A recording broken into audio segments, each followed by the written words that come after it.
we ended up putting ourselves in places that we shouldn't mentally. And to get yourself up from there is probably harder than even like losing physically.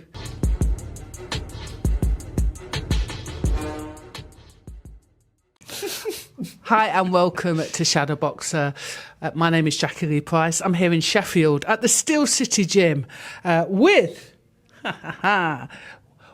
former Team GB boxer, 5 times national champion, 7 times GB champion, European gold medalist, Mohammad Harris Akbar.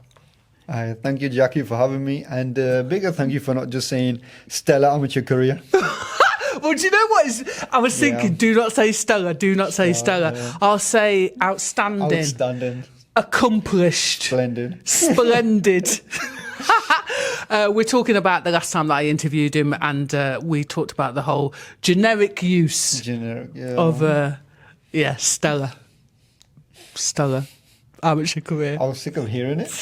Because, it wasn't just me. It was everybody. Yeah, they could have had one fight. With his stellar amateur career. Yeah, that's it, every single fighter. Do you know what it is? Like I said before, I think that it's just, easier to kind of... And also, people try not to offend people, I think. Yeah, I think at the same time, though, like, everyone has had their, like, respectable achievements, too. I think if we were to, like, just know people's achievements that are, like, worth, like, mentioning, I think that would be pretty good, too, to be honest. No, I do hear you. And you have had an extensive amateur career, which we will... I was just trying to use different words every time. I know. I was like, sure, let me get the thesaurus out. Yeah. So anyway, I did think, and I was aware, and hopefully that was a... It was just a one-time thing. It's fine. We're over it. Okay, so you recently turned over into the pro scene. You had your debut on the Kakachi Woods undercard, got a nice win back in the gym. But let's take it back, before we go back into the pro scene, let's take it back to them early days. Yeah. In Bradford. The Bradford days, yeah. Why boxing? Because I wasn't good at football. I was terrible at football, so I had 2 left feet, so I just couldn't do anything with it. But when I was young, my dad used to throw me into every kind of sport. So boxing, we stuck with boxing. Did other things like Brazilian jiu-jitsu, did karate, did taekwondo for a while. I wasn't too good with the leg stuff. I enjoyed Brazilian jiu-jitsu, actually. That was really fun. But I had to quit it because I broke my thumb. So, I broke my thumb, yeah. Sorry. But look, I don't know if you... Oh, wow. Yeah, it's perpendicular. It really is, to be fair. But I thought you were going to say, my ankle, my thumb. Yeah, and actually, funny enough, another kind of injury I've had is when I was younger, I used to spar Lewis Ritson. So I was like 13 or something, and...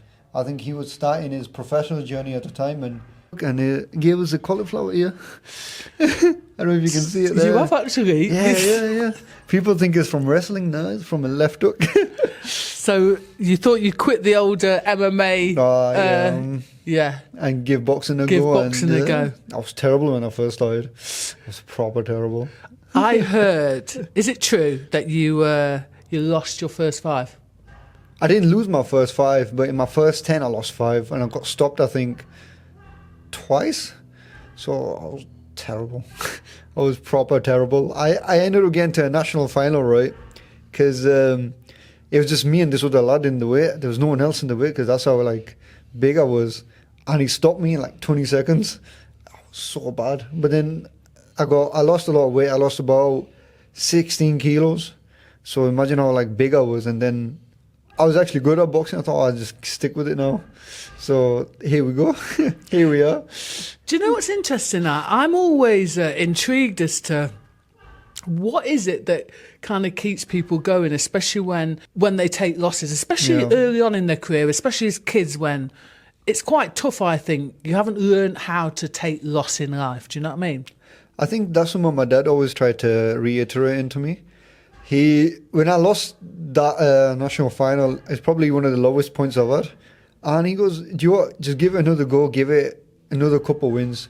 If you hit it after a couple of wins, then you can leave it.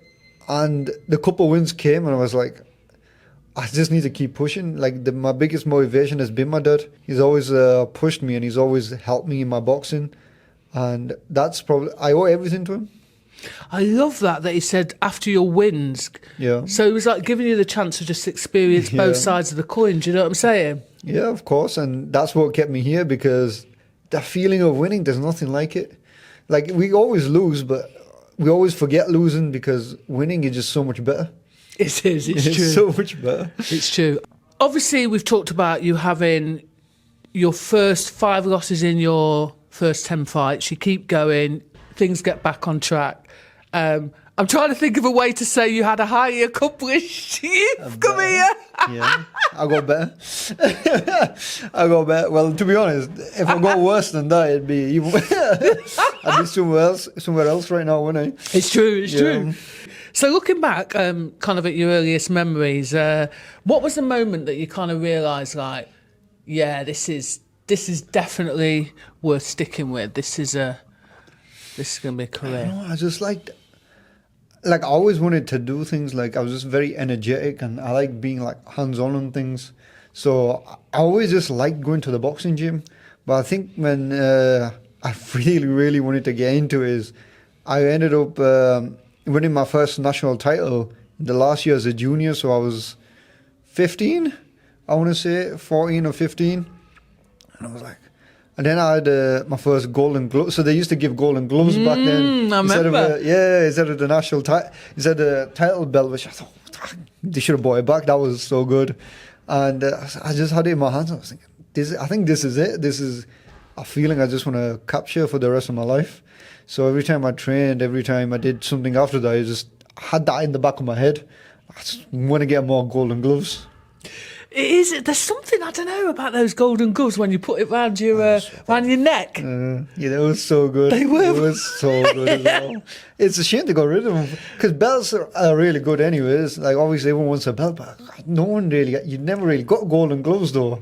But yeah. I think also, your face just lit up then as well when you were talking about them. Do you know what I'm saying? Yeah, because the picture just came back in my head. I was thinking, because I know exactly where they are, and I was like, that's so good. I think for the first few competitions, especially as juniors, especially for little kids, I think that, I think they're actually a better thing 100%, to win.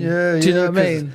Everyone will get belts later, but no one really had the golden. You got golden boxing gloves because you're best in the country, really. Yeah. Growing up in Bradford, you're from Bradford, it is a city, isn't it? It is a city, yeah. It's not a small town, it's a city. I was going to say it's that town, isn't it? No. Yeah. It's a big city. It is, to be fair. Yeah. So growing up in Bradford, how has that kind of shaped you as not only a man, but as a boxer? I think it gave me a lot of determination more than anything, because growing up in Bradford, it's not the best of places to grow up. Like, we were surrounded with a lot of people, obviously not going down the same route as me. So I was shaped with a lot of people that I don't want to be like. I think more than people that I want to be like. So I always thought things that I don't want to do. So it gave me the inspiration to do things that I want to do. And I think that's where boxing has led me to. Because I wouldn't want to do anything else other than box. That's interesting, actually. Was it a case of your father also kind of steering you into the boxing gym and saying, listen, basically keeping your hands and your feet busy? Keeping my mind busy more than anything. Yeah, no, but it's true though, isn't it? Yeah, exactly, yeah. Like, we always see, like, even in school, like, from school, I want to say, like, secondary school, you used to see a lot of people, like, take a lot of drastic turns in their life. And you used to see people doing things maybe they shouldn't be doing.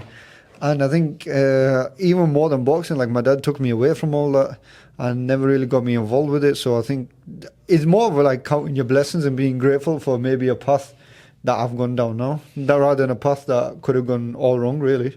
It's true. And do you kind of look back now also as a kind of outsider to that activity and see people that you used to be friends with and think, wow, if I was still friends with them. Yeah, I think that's what It is as well, because your friendships will always shape you. And if you're surrounded by like 5 idiots, you're going to be the 6th idiot. So it's true. Yeah, I mean, it's like that. Like, all my friends are, like, they usually around things like this. A lot of them are MMA fighters or do something around the such, and I'm very blessed to have that in my life.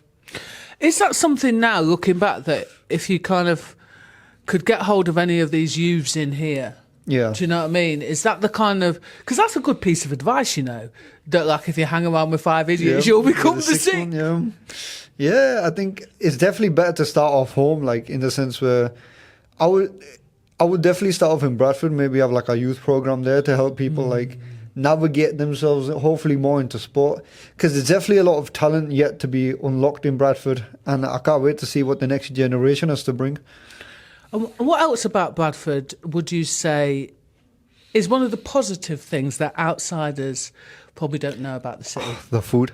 That's why I had to move out of Bradford, because the food was too good. Oh, is it? Yeah, the food, you'll never experience anything like it. So if you ever go down, I would say go get a bite in Bradford. Oh, now you got me thinking.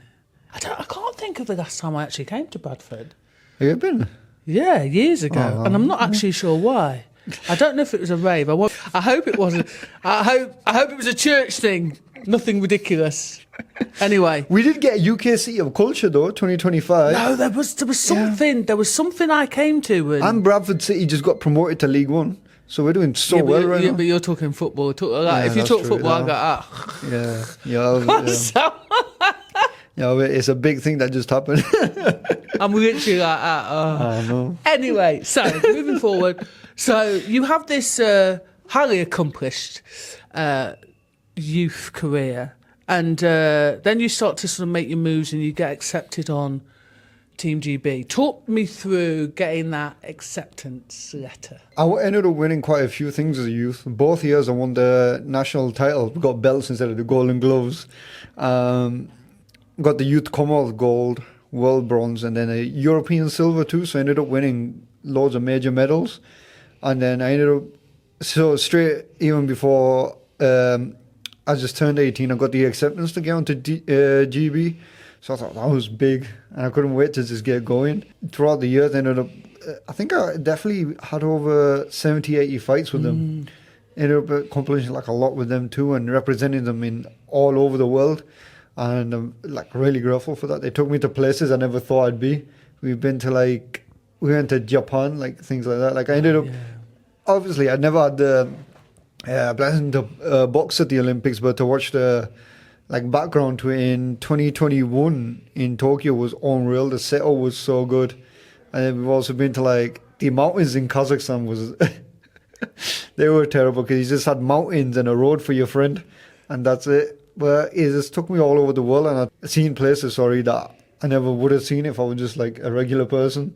So it's been unreal. I'm really glad to have spent like a good 7 years there. Was it 7 years? Wow. I think it's a bit over 7. Yeah, got on 2017, left, 7 years. Wow. Yeah. I was talking to one of your former teammates, and they were saying that, they're really grateful for boxing because they've met people and mixed with people that they probably would have never ever had friendships with had they not been in boxing. Is that the same for you? Going back, talking about the Tokyo one, it's again another big boxing fan that I would never ever have met if it wasn't for boxing. Actually, is Andy Murray, and he's a massive boxing fan, and he was obviously competing in the 20 Olympics. And he would just come and sit on the table with all the boxers and get to know. And I was thinking, that's so cool. That's mad, isn't it? That's so cool, isn't it? Do you know what I mean? Like, you never thought you'd be a big boxing fan, and he just like sit there, he's just talking, and thinking, is this real right now? It's crazy how you kind of got starstruck over that, but he was probably starstruck with you guys as well. Do you know what I mean? Yeah, I think he liked. I think he liked Big Fraser actually, who competed and won bronze at the Olympics, and he was just talking. I was thinking, Adam Peaty as well, the swimmer. He was there. Oh, okay. Yeah, and you just see all these guys coming in and out. Wow. What's it like to be in that kind of environment with all those high performing athletes? It's definitely motivational. 100% motivational. You're gonna hate this one, but we also at the hotel we met Danny Alves, and he's a footballer, right? I don't know who that is. Sick. That was sick. I'm so glad. That was sick. Sorry, I don't know who that is. Who is that? Who's he play for? He used to play for Barcelona in Brazil. Sorry. He's just so good. He used to play with like Messi and stuff. Oh, okay. Yeah, I didn't know so Messi is. But I saw him and I was like, no way. But is this motivational? Because obviously how they were to me, I could be like that to someone else. And I think that's like the kind of person I want to be, really. It's true. And also, there must be some sort of affinity that you all have to go through the trials and tribulations of being, you know, a high-performance athlete. Yeah. You must have those sorts of things in common. Did you ever talk about those things? To be fair, I can't really remember the conversation. Like, I was like, like wide eyes open. I was like, oh, can't believe this is happening. But yeah, every athlete has a setback or her setback, and to bounce up from it is probably the biggest ask you can ask for of an athlete. Like the couple ones that I had is I ended up busting up my hand a couple of years ago, and I had surgery from it. I had a bone graft, so they took bone out my hip and put it in my hand. Wow. Yeah, I was out for months, but I think getting up from that was probably the hardest thing, because for like a week or two I was like bedbound, like couldn't move or nothing, because legs in my hand was done for. And we ended up putting ourselves in places that we shouldn't mentally, and to get yourself up from there is probably harder than even like losing physically. So our mental battles, like, it's probably even tougher than our physical battles. It's interesting that you say that, because, again, one of your teammates I asked her the question, which is tougher, the physical or the mental, and they said definitely the mental. Yeah, and even on the mental side, coming back from that makes you stronger. And, like, it's basically you versus you, rather than you versus someone else. And that's the biggest battle you'll ever have, is you versus yourself. So if anyone's going to be nice to you, I'd make sure it's at least you're nice to yourself. Yes. I like that. Mm. So you talked about having this injury. Did you think at any point at that time that, like, it was done, boxing's done?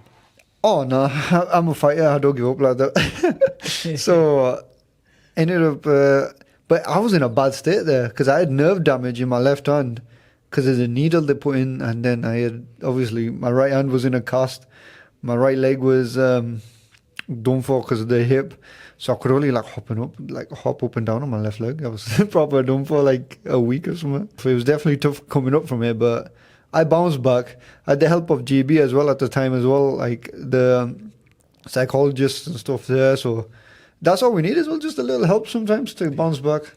Like, you know what I mean? We can all do with it. Like, we don't have to face every battle by ourselves, but I had a little help to bounce back, and I did, and I'm so grateful for it. When you are in a situation like that, though, is there any extra pressure? Because, let's be fair, everybody's fighting for a spot. Everybody wants to go, whether that's the Commonwealths, the Worlds, and then obviously the pinnacle, which is the Olympics.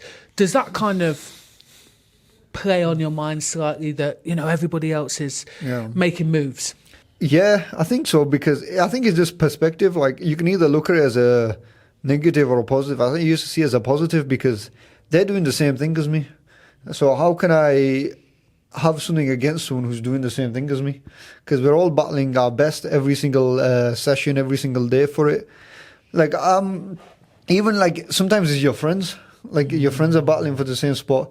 So if you don't get it, like, you just got to wish them the best. We were talking about Lewis Richardson being a close friend of yours, I'm guessing, and then getting picked over you to go. But he did eventually medal. Yeah, which was a huge achievement. And he was like the only, again, male medal at the Paris Games. So phenomenal. Like, obviously, I'm so proud of him for doing it. But it's just one of them. Like, obviously, we were friends. I was obviously annoyed at the time, but I had to be the bigger man and obviously congratulate him on his selection. Yeah. Flipping out, you're good, man. You are good. No, you are, because it's because you kind of have to have ego in in sport. Yeah. In order to do well. Yeah. But what you've described comes from a place of humility. Oh, 100%. I think you have to have ego definitely in the ring, because when I go in the ring, I know I'm gonna perform the best of my ability, and it's up to the opponent to keep up. But outside of it, you have to have humility, and you have to be able to prepare to put yourself in a position where you can learn. Otherwise, you're never gonna be the best of yourself when you're in the ring, when it really matters. Outside the ring, you have to be willing to almost like lower yourself in that sense, because there's definitely so much you can learn from scenarios and people and teachings you think you'll never come from, like places you'd expect. Yeah, I mean, that's probably one of the biggest takeaways, I would say, for a lot of people tuning in, because I always try to find the positive out of a negative. Yeah. And I was called once, what was it? Not insufferably positive. Or yeah, just like, you know, they're like, really? That's a bad thing. No, but you know when you're like trying to find the positive out of a negative, and a mate of mine went, listen, that's just. But that's the thing. We go again, like, if anyone's gonna be nice to you, at least be nice to yourself. Do you know what I mean? Then the world's not gonna crack you, are they? It's true. Where does that come from? Where does the teaching of humility come from? Because I know you're a man of faith. Yeah. Is that a teaching of Islam? I think, yeah, 100%. Like, one of the, I think, things that go over a lot of people's head is why we do a lot of things in faith, is to show humility, to show that why should we have ego in that sense? Essentially, we're from dust till dust, aren't we? So just be nice and be good to people. Do you know what I find interesting? And I have this debate with friends all the time. I have noticed that a lot of followers of Islam that fight, whether that's MMA, whether that's boxing, very similar personalities, very, very humble, not kind of what I would call show-offy. Yeah. Yeah. Is that a teaching of Islam, that you're not to be too showy, too show-offy, as I call it? No, but do you know what I mean? It's the London coming out here. The show-offy. No, but I find it, it's something that annoys me. I know you have to have ego, but sometimes it's like, all right, calm down, you're overdoing it. Some people overdo it. Yeah, I totally agree with you. I mean, I think what's good is, especially in the past, like, I would say probably the past 5 years or 5 years to a decade, like, especially like Muslim fighters, we're starting to come out a bit more. So a lot of people are more coming out as role models. One of my favorite ones is Beterbiev, actually, because when he won against Bivol, one of the things I think I took from it is that he was in a mosque about a couple hours later praying the morning prayer. Then he lost to Bivol. Exact same thing again. Is the humility like that? You gotta have it, otherwise people are just not gonna like you, are they? Do you know what I mean? And it's the kind of man you want to be, and the kind of person you want to be, and the person you want to portray. You don't want to be one of them that everyone's gonna dislike. Sorry. Is it difficult though in a context of trying to sell a fight, trying to create a little bit of, I don't know, a hype, sound bites? Is it difficult to really hold on to those values and hold on to your beliefs and your teachings? I don't think so. I think sometimes there's got to be a little middle ground where you got to meet each other halfway. But I would like to think that a lot of the fighting or boxing does most of the talking. So the hype should be in our boxing and the fighting, not everything else around it. Unfortunately, I know it's not like that nowadays, but we'll see. And I want people to see that, like, that's why I'm like, all my hype is in the way I box. Like, maybe it's not in the way I speak, or, well, to some people it maybe not be in the way I speak, but hopefully they can see in the way I box them. I'm a big believer. And listen, we need all sorts and different characters, but I have to say I'm a fan of the silent assassin that don't need to start. Yeah. Do you know what I mean? Yeah. Putting down people and then they get in the ring and they're like, switch the freaking switch, and it's like, who is that? Switch, yeah. But I think Beterbiev, again, he's like that, isn't he? Like, he's very, and then all of a sudden he's an absolute animal in the ring. But he is. I'm a big fan of that too, to be fair. Yeah, I really am. I wanted to get your thoughts on this whole I'm going to be honest, right? Sometimes social media, I think people just get excited over things that they really don't need to be getting excited over. Or they don't use it as a teaching moment. Yeah. Maybe that's just me. So this whole thing that happened with Kate Abdo, she's at some boring football thing. No. I thought you don't keep up with football. I don't, but I saw this thing and it really annoyed me, to be fair. Well, I just thought, anyway. So she's at this football thing, bearing in mind, I think she was the lead host, whatever. Yeah. She's there with, and for context, she's there with lots of males, and Khabib, the MMA fighter, comes up and he shakes everybody's hands, all the males' hands, and then she leant forward to shake his hand. And rather than shake her hand, he put his hand on her chest and he dipped his head. Yeah. Everybody is now saying, well, no, I shouldn't say everybody. So that some people are saying, oh, how disrespectful, he should have shook her hand. And some people are saying, actually, how amazing the way she dealt with it, the way he dealt with it. And it was a teaching moment. Obviously, like, Kate Abdo wasn't, maybe she wasn't familiar with the circumstance, but I think she showed, like she understood it, and I think it was just him as a sign of respect. And like in that, well, in Islamic faith, like you should touch women that are like outside, like let's say your little circle in that sense, like your wife and your like family and stuff. So it was just like a sign of respect, like he puts his hand on his heart and shakes his head. That's all it was, a sign of respect. That's the way I saw it. And to be fair, no one can say anything about him to me. Nobody could talk about humility. To be fair, he's dealt with some situations in MMA where I think I would have lost my... Oh, 100%. I agree with you. And that's why I like him, to be fair. I'm like, wow, you're a bigger person than me, because I'd have leapt across the table. Yeah, exactly. And God, haven't finished with me yet. Oh... I had leapt across the table, honestly. Do you know what I mean, though? Oh, my days. Flip the table, straight across it. Yeah. Bang, straight in someone's head. Yeah, please God, no. But, you know, he is, and to be fair, he is one of the fighters that I absolutely have tons of respect for, inside and outside the ring. And so I just find it really interesting how that became a thing, because he not only did that, he did, I mean, I'm like, read the room, everyone. Anyway, but it's just like that. I think sometimes people just want to just scream about something. Sometimes I think that's just what it is. We got to understand other people's cultures and stuff like this. Like Kate Abdo did it, and she was okay with it, and it happened to her. Like it didn't happen to some people behind the screen. So I don't get how people can be like, what's it called, like annoyed by it. Yeah, neither do I. And actually, she caught it really quickly. Oh, yeah. She caught it, and I thought, you know what, fair play to you. Yeah. Both. To be honest with you, both people handled it really well. That also. And then the whole of the media had to make a whole big thing about it. So you talked about, obviously, you want to be a role model, not just for people in Bradford, but for British Asians. What would it mean for a kid to walk into a gym one day and say, I want to be like Harris Akbar? It mean the world. I mean, I would just be a role model to anyone who just thinks, oh, I could just go on a pair of gloves and box. I just want to be something to someone, to be honest. And I think there's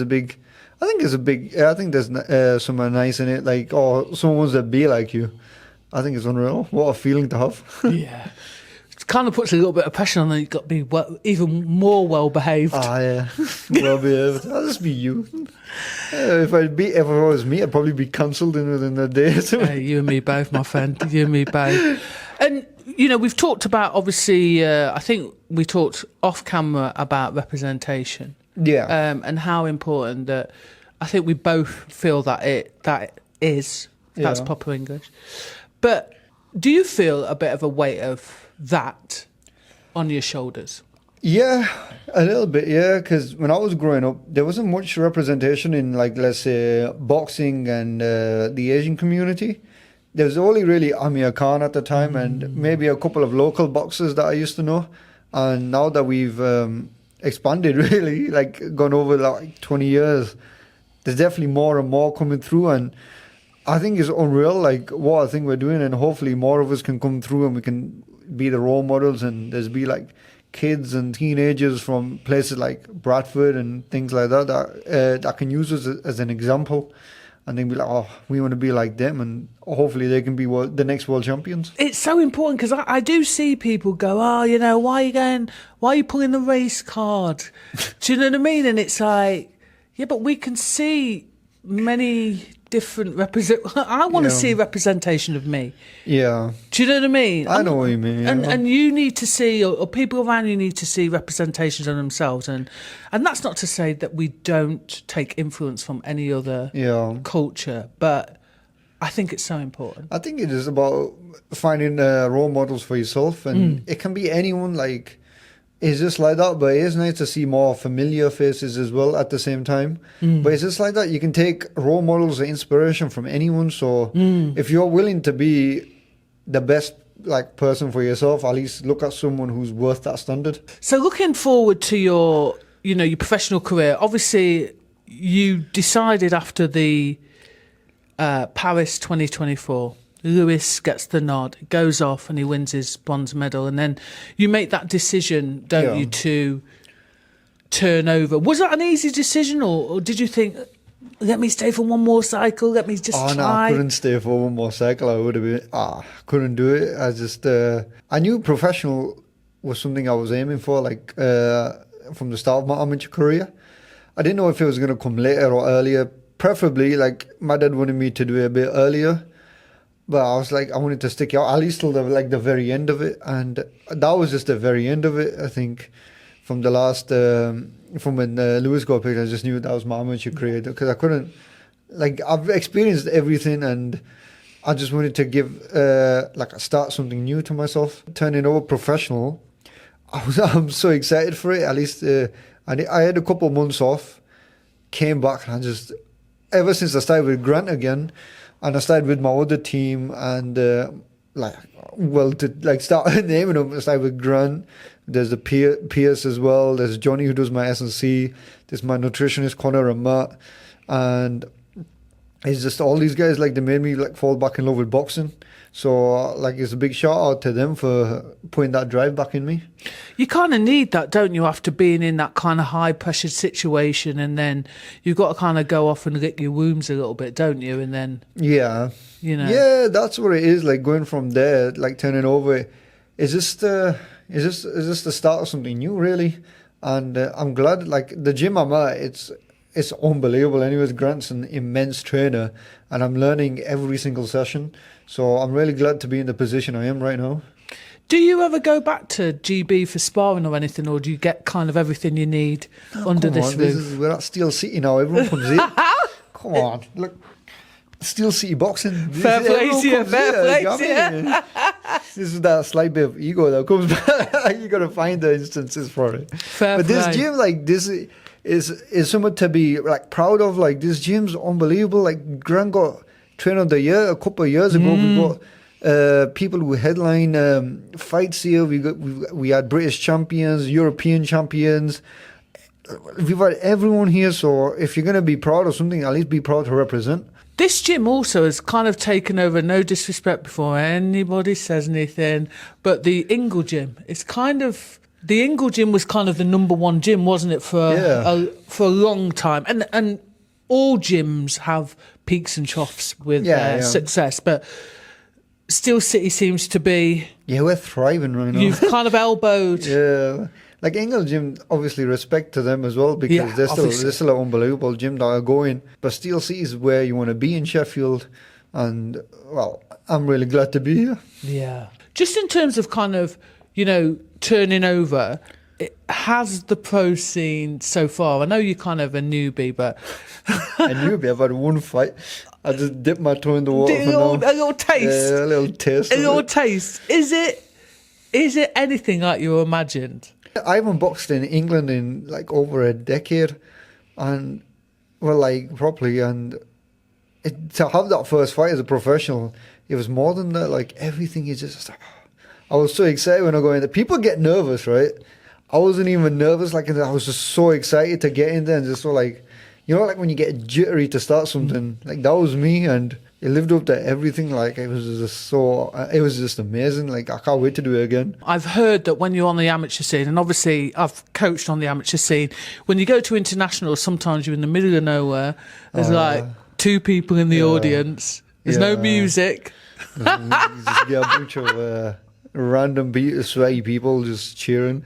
So they just dragged off the street. Yeah, for real, but... That's over with. So I'm here now.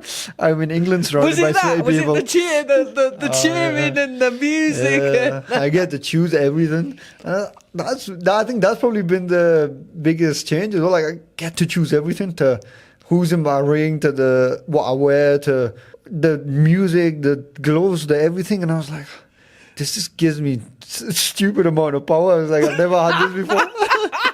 It could be anything. Don't let it go to your head now. Don't let it go to... But was it a case of them also like, I've got to make too many decisions? Or it's like, is it quite nice? Anytime a decision came and I didn't want to deal with it, I just sent it to my manager. Like, hey, this is here. Deal with it, please, and that's it. Yeah. But like I said, it's about the team you're surrounded with, and my manager's unbelievable. Like, shout out to Katia as well. Like, any circumstance that comes up, like, she's there and she's done and dusted, and I can't wait to see what the professional scene's got for me. You know, do you have a kind of an idea, a map in your own mind of where you want to be? And I know sometimes that's difficult to answer because the logistics of how many fights are on, fight cards, etc. But in an ideal world, where would you like to be in sort of 1 to 2 years' time? I definitely want a title. Like, that's something from the amateurs I miss. Like, I definitely just want to win things. But, like, I'm moving away from fights. I just want to win titles. I want to get there, like, as soon as possible, really, because I definitely think I have the making to almost fast-track myself. So I can't wait just to win my first title, really, and get the ball rolling in that sense. You want another pair of them golden gloves? I ain't going to get another golden gloves, am I? But, hey, they should have Imagine. Do you know what? They could make them like, you know, the British title, the Lonsdale belt. Yeah. Make it out of that, like. Yeah. Or you can just come like an add-on to the belt. Yes, like a charm. At this rate, to be honest, I might just get myself a pair of golden gloves.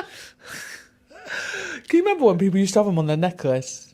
The boxing charms. Yeah. I don't know if people still do this, but you see them, they used to hang it from their cars, like the gloves and stuff. Yeah. I don't know if people still do it. Yeah, we should bring that back. Bring it back. If you could fight any historical figure, past or present, who would it be? Historical figure? Like just a fight, or is like because I don't like him? I mean, because I was thinking, in a fight, I have never ever been asked that many questions in order for someone to answer a quick fire question. There's just too many in my head. There's just too many in my head. Okay, I'll stick with boxing, right? Yeah, stick with boxing. I'll stick with boxing. There was the only reason I would want to box this guy is because I just have like that much respect for him, and I think if I could share a ring with him, it'd be unbelievable. But there was a 2012 amateur boxer who boxed in the London Olympics, representing Kazakhstan in the 69 division, and his name's Sergey Sapiev. Unreal. I'm pretty sure he got the I can't remember what the trophy is, but it's basically like the boxer, the tournament trophy. Yeah. And he got in the 2012 Olympics where Usyk, Joshua, Loma and all and he won it. And I think he was superb, to be honest. I think he was unreal. That was a good Olympics, that was. It was I loved watching Usyk in that. That crazy dance that he did. Yeah. I remember him, and there was another he doesn't bust it out anymore, does he? He does a little bit, but like outside of boxing, don't he? No, he don't do the old. He used to do the. I don't know what you call it when you. Like the Ukrainian. Yeah. Maybe it's because he's getting old and stiff. I don't know if he's getting stiff, but he's definitely getting old, isn't he? Yeah. I think you need a lot of flexibility for that. Yeah, because he was proper down on his knees. Yeah. What he like doing is, and Joe Joyce doing a backflip as well, wasn't it? Like that was in 26th Olympics. Yeah. Even that's mental. I don't think he can do that now. Yeah, it's true. Okay. Who I don't know if you'll answer, but I'm going to say it anyway. So we talked about sparring earlier on. Who hits the hardest in Steel City Gym? Hits the hardest. Dalton hits like a freak, right? But I think Liam is very underrated in his power. He hits like a truck. And I've sparred him a couple of times. Yeah, I think I'll probably go for Liam. He hits really hard. He's sharp, actually. People don't realise how sharp he is. Like, he's quick off the bat, and he gets you with very unexpected shots. I think I should have said the question, right, should have been, who is the person that you're most likely to leave your gum shield behind when you have to spar him? Junaid, actually. Funnily enough, he did that today. Wait, I'd leave my gum shield. Yeah, you know that old, I ain't got my gum shield. Oh, Harry Scarf.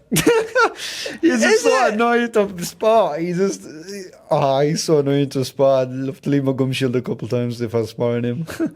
So now he knows. Can you remember that excuse? And you know what makes me laugh about that excuse? Everybody thinks that no one else has ever said it before. I know, yeah. Who do you rate as the best boxer of all time? Amateur or professional? Why did I know you were going to ask me that? I have two, I think. Okay. Who is your favourite amateur boxer of all time? Definitely Serek Sabiev, the Kazakh. And then as a professional, I would say Muhammad Ali, not just because as a boxer, but like just as a human being he was as well, I think. But I think as well, Floyd Mayweather would be very close as well. But I think I would rate Muhammad Ali more just because of like that amount of influence he had, like... Crazy. People forget, he won an Olympic gold, right? And he threw it in the river. And he tossed it, mate. Yeah. It just shows you, like, the environment he was in. I really hope that we got this. But you were telling me about a prayer. Yeah, it's when Solomon, he hears an ant speak. And he falls into prayer and he says, he asks God for the ability to be grateful. Because he has all this like vast empire, he's all these like stuff, and he has to be grateful and in the company of the righteous. So he has to be like around good people, and I think they're two like very, very like incredible things to ask for, especially with like someone of that stature. And I think that's one of the more things that actually got me to pray more, because I don't have all them things. But I can definitely use more internal things, and I hope like from this interview as well, like obviously the type of person I want to be like a man in the sense where obviously I know what I have and I know what I'm worth, and I want to be surrounded with good people. And also when I go into the boxing ring, it's obviously a different person than I portray, because over there I know what I'm about, whereas out here I can definitely have a lot more humility. It's finding that balance as well, isn't it? And not... I always wonder if it's quite difficult to, especially when you're in a position where people start to praise you, people start to look up to you. And I'm going to use, there's many people that we could use as an example, but Usyk kind of springs to mind. That I think I saw an interview, I think it was a post-fight interview or pre-preza. Anyway, it was an interview where he said, they asked him what he was looking at and what he was thinking about, and he said that he was praying for that if it was God's will, then he would win. Yeah. Not his own will. Yeah. Well, that's a nice one. I know. That's a very nice one, actually. Yeah. I know. Because I think even as like people of faith, like we got to understand, like there's not a lot, like in the sense where we have our own free will, then there's also like our own destiny. Sometimes when things aren't for us, we have to have the ability to say, okay, it wasn't meant for me, and not move on, but have the like courage to take it on the chin and focus on the next thing. But it's about dealing with whatever wasn't for you as well, rather than just saying it at the back of your mind, like deal with it and then focusing on the next task. This is the thing about discerning, that if a door is continuously closed, I'm not supposed to walk through it. How are you going to walk through it? It's not possible. No, but do you know what I'm saying, though? Yeah. Some people still keep trying to knock on that door, and it's like, hello, read the room. Try something else. You know what I mean? Basically, it's try something else. Stop doing it. Stop doing that and do something else. Just do something else. Yeah. It's like me when I first tried every other sports, and I was just getting injured, and then boxing just stuck. Yeah. You were meant to follow this path. Listen, it's been an absolute pleasure. It really has. Thanks, for inviting me into the deep dark, the kitchenette at Steel City. And listen, it's been really lovely to actually have a deeper conversation with you. And I wish you all the luck in the world for the future. Thank you for having me, and thank you for bringing the light as well this time.